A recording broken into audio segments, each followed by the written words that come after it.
meus queridos irmãos, estamos aqui mais uma vez com um quadro Verdade que Liberta. E hoje o tema é um tema especial, porque fala sobre o futuro. Quero hoje dissertar sobre o tema: a certeza da salvação e a incerteza do arrebatamento. Vocês sabem que as pessoas confundem muito esses dois assuntos. As pessoas pensam que a pessoa que é salvo necessariamente será arrebatada no dia que Jesus vier buscar a sua igreja. E eu vou mostrar nas Escrituras que salvação e arrebatamento da igreja são duas coisas diferentes, muito embora sejam interligadas. E por serem tão interligadas, as pessoas confundem.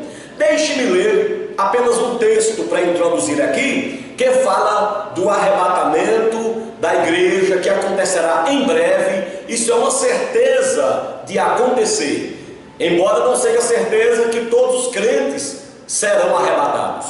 Diz aqui, 1 Tessalonicenses capítulo 4, versículos 16 e 17, diz assim: porquanto o Senhor mesmo, dada a sua palavra de ordem, ouvida a voz do arcanjo e ressoada a trombeta de Deus, descerá dos céus, e os mortos em Cristo ressuscitarão primeiro.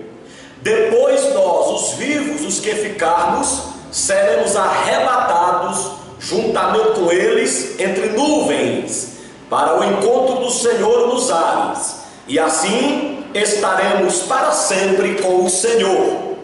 Eis aqui, meus irmãos, a promessa de Deus para o arrebatamento da igreja. A palavra arrebatamento tem tudo a ver com sequestro.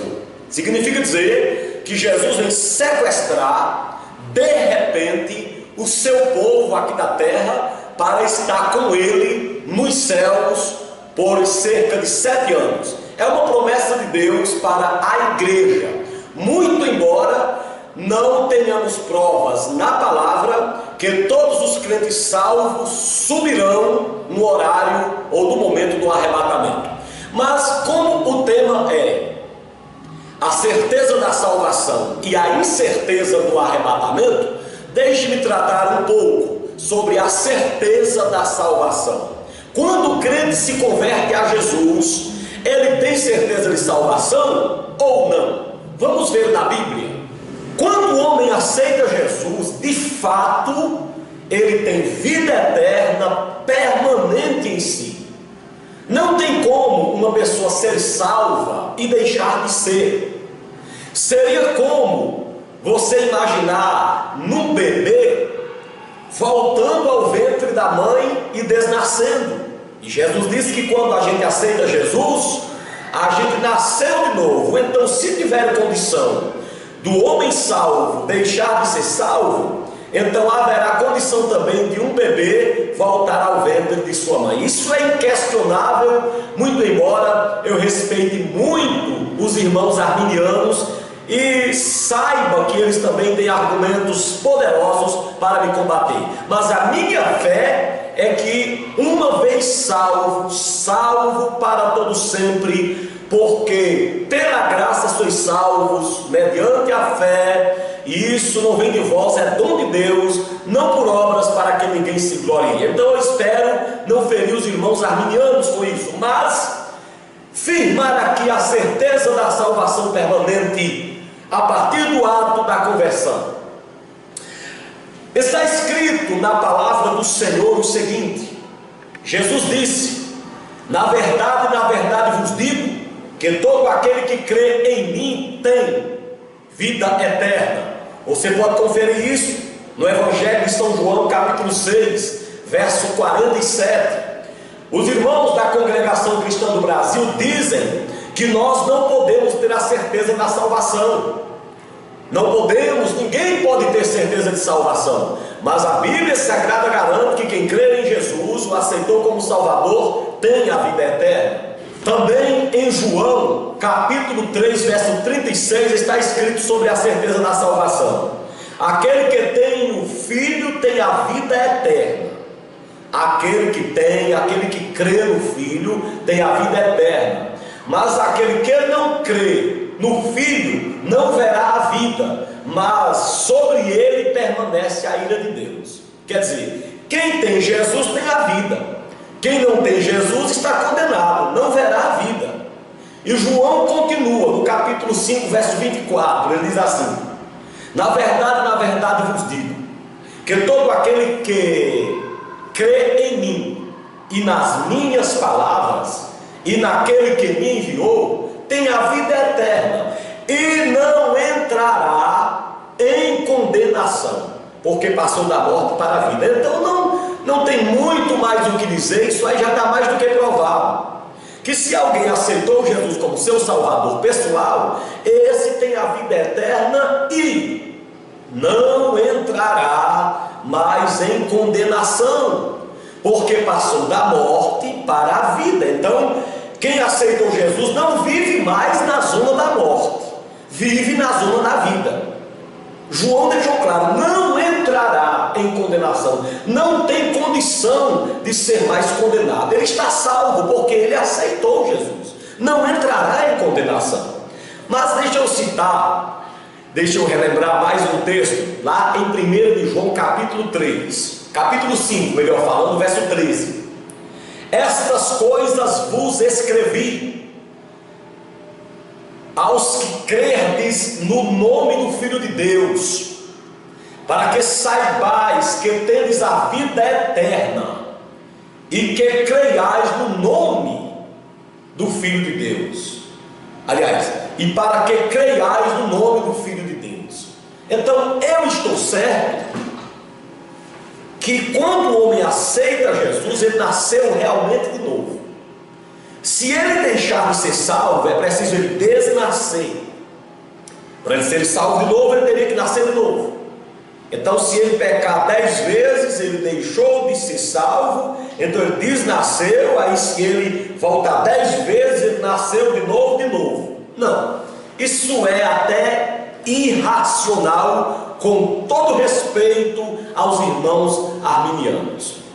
Dizer que o homem é salvo e perde, é salvo e perde, é comparar o nascimento de um ser humano várias vezes e voltando ao ventre da mãe. Não há condição de eu acreditar assim, mesmo respeitando quem pensa diferente. Porém, quando eu afirmo que creio na salvação permanente, eu não estou dizendo que todo mundo que levantou a mão na igreja é salvo, não. Nem todo aquele que me diz Senhor, Senhor entrará no reino de Deus, mas aquele que faz a vontade do Pai que está nos céus.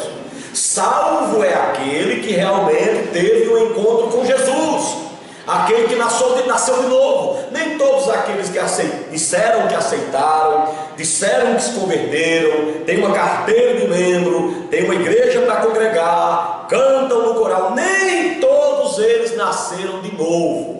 Eu estou falando aquele que realmente se encontrou com Jesus. Bispo, e esse crente salvo peca? Ele peca como qualquer um pecador. Ele é sujeito ao pecado como qualquer pessoa, só tem um problema.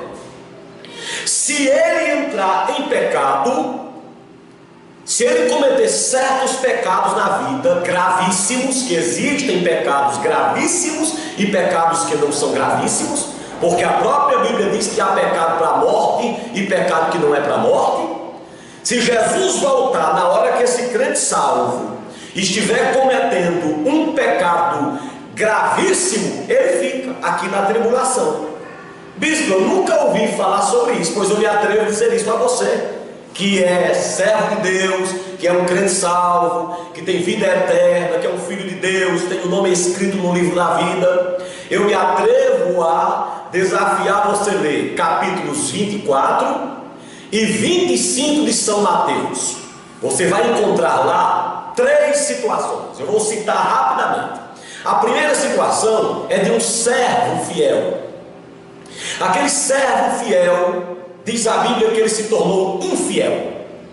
E no momento que ele se tornou infiel, diz a palavra de Deus que ele deixou o convívio dos irmãos e foi andar com os ébrios. Aí a Bíblia diz: virá o Senhor daquele servo, capítulo 24, numa hora em que ele não espera, num dia que ele não sabe, e dará a sua parte com a dos hipócritas. Está vendo que esse não era um hipócrita, era um salvo? E ele agora tem a parte com os hipócritas. Qual é a parte dos hipócritas na hora que Jesus voltar para arrebatar a igreja? A grande tribulação. Então o servo fiel, que é salvo, se ele estiver ausente da casa de Deus, longe do convívio da igreja, na hora que Jesus voltar, ele fica na grande tribulação.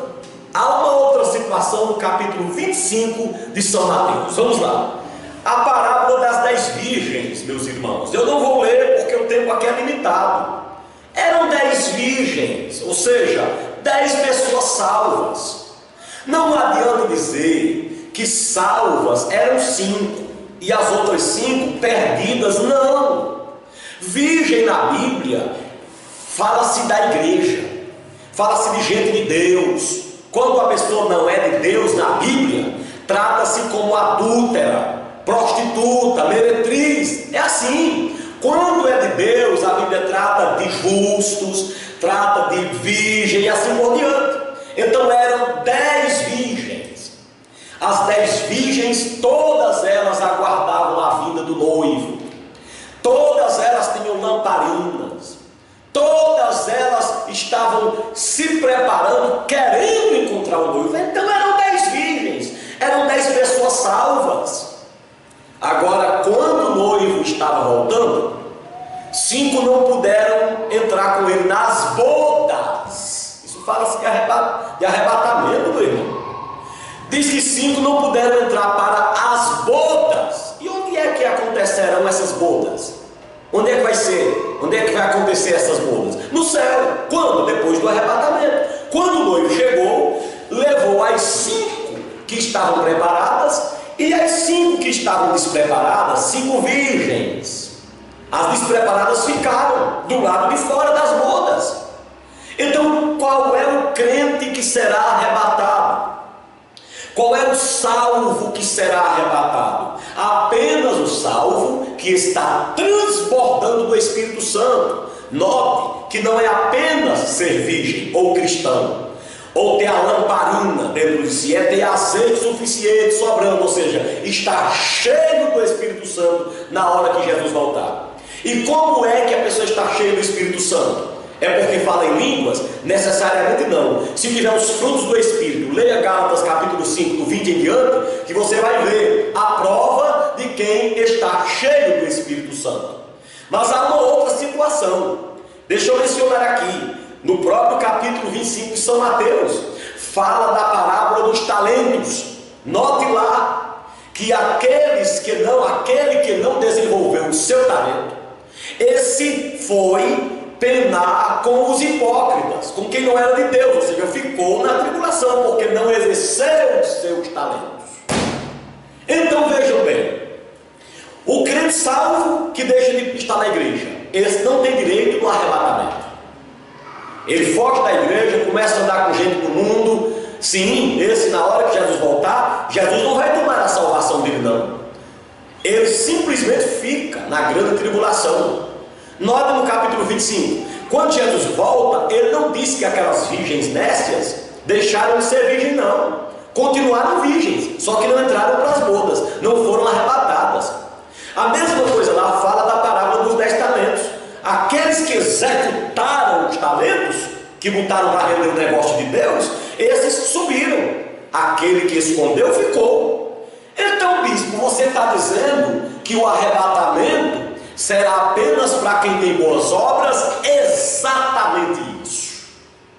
Exatamente isso.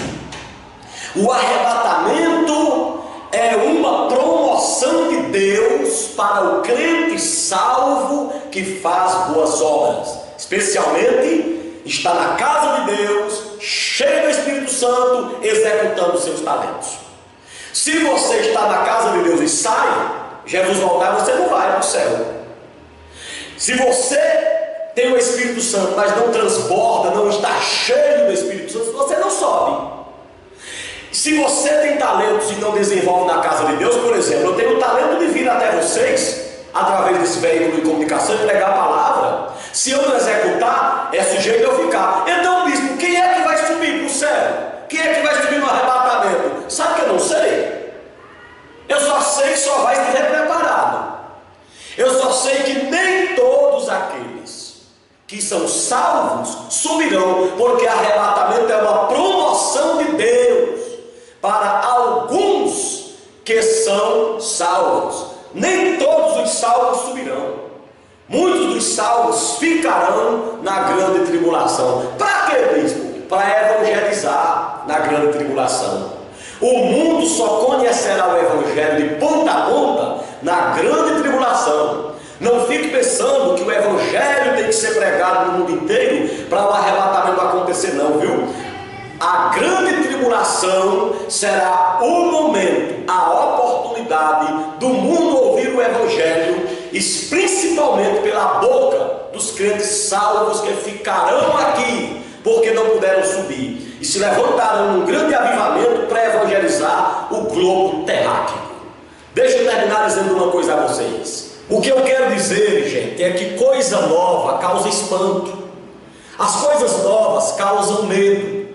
Às vezes um teólogo descobre uma coisa na Bíblia e tem medo de dizer e bater de frente das pessoas. Eu não me incomodo com isso. Eu sei que você, que é coerente com as Escrituras, não vai me chamar de herege. Outros podem até me chamarem. Por exemplo, quando eu digo que creio na salvação permanente, para o arminiano pode ser uma heresia. Para o arminiano eu posso estar incentivando-os a pecar. Agora, quando eu digo que nem todo salvo está preparado para o arrebatamento, eu posso estar agredindo todo mundo. Porque os calvinistas acham, os de linha dura, que o crente salvo, ele pode estar em cima de uma cama, adulterando. Se Jesus voltar, ele sobe. Não é assim não, meus irmãos calvinistas de 5 pontos, da Telipe. Vocês creem assim, meus irmãos. Eu não quero agravar vocês. Tem muitos aspectos calvinistas que eu adoto, mas eu acreditar que o crente salvo, se Jesus voltar, ele em cima de uma cama, adulterando, se prostituindo, ele sobe, nenhuma vez, ele fica, porque ele não está cheio do Espírito Santo. Se ele está adulterando, ele não está cheio do Espírito Santo. Como é que ele está cheio do Espírito Santo adulterando, roubando, mentindo? Não. Aí eu pergunto uma coisa a você: o crente salvo pode cair no adultério? Pode ou não pode? Mas você vai dizer que pode. Qualquer crente salvo, se não vigiar, adultera, ele mente, ele faz um bocado de atrocidades. Então, se Jesus vier e esse crente salvo estiver no pecado desse, ele sobe para o céu? Só se for para o céu da boca da onça. De jeito nenhum. Não vai. Tem que se preparar para o arrebatamento. A salvação é gratuita, mas o arrebatamento é pelas obras. Jesus só arrebatará quem estiver com obras boas diante dele. Senão, o salvo fica. E fica evangelizando na grande tribulação. Bispo, e o senhor vai subir? Eu espero que na hora que Jesus voltar, eu esteja na sua casa, em sua presença, cheio do Espírito Santo e exercendo o meu papel de cristão. Se eu estiver assim, eu subo. Se eu não estiver na casa de Deus, cheio do Espírito e exercendo o papel de um bom cristão, fico também, porque minha salvação não me garante o arrebatamento, nem muito menos o título de bispo, de conferencista ou de pregador. Por favor, meu irmão, não fique com raiva de mim e nem tenha medo de passar esse vídeo para frente, porque aqui é Bíblia pura, é a verdade que liberta. Que Deus abençoe.